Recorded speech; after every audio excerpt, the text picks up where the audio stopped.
السؤال اللي يدور بداخلي الان، يقول لك علي صلاح مهاجم،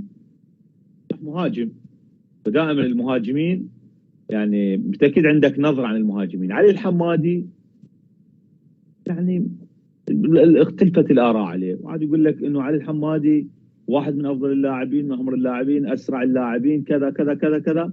بعد يقول لك لا والله مهاجم عادي، يمكن اي مهاجم ثاني كان يكون افضل من عنده. انت كمهاجم سابق واحترفت في مجموعه يعني طيبه من الدوريات، الدوري يعني الاماراتي والدوريات الاخرى، كيف تنظر لهذا اللاعب في مباراه الامس على اقل تقدير؟ لا، هو مو لاعب عادي. يعني وجهة نظري بالتأكيد وبكل ثقة انه لاعب مميز. علي الحمادي طبعا. وايضا مثل ما قلت لك يحتاج للوقت يا اخوان، ويحتاج للانسجام، ويحتاج للصبر.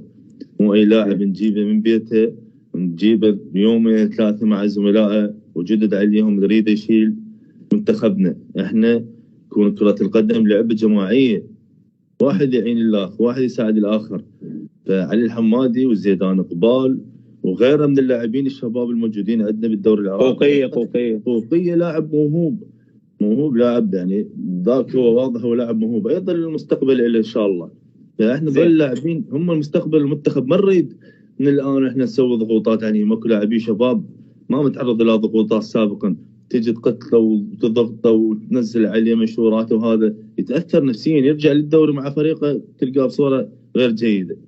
زين، منتخبنا وصل لبنان اليوم، احنا نعتب على التخطيط، نعتب على المضمون، نعتب على المجموعه.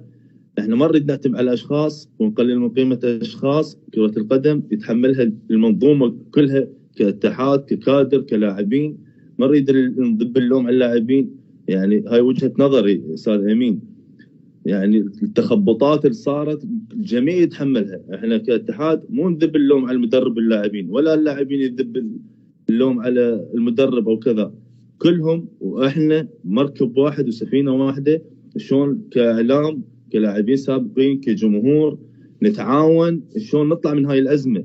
السؤال اللي يدور بداخلي الان، يقول لك علي صلاح مهاجم، ودائما المهاجمين يعني بالتاكيد عندك نظره عن المهاجمين. علي الحمادي يعني اختلفت الاراء عليه، وعاد يقول لك انه علي الحمادي واحد من افضل اللاعبين، من اهم اللاعبين، اسرع اللاعبين، كذا كذا كذا كذا. بعد يقول لك لا والله مهاجم عادي، يمكن اي مهاجم ثاني كان يكون افضل من عنده. انت كمهاجم سابق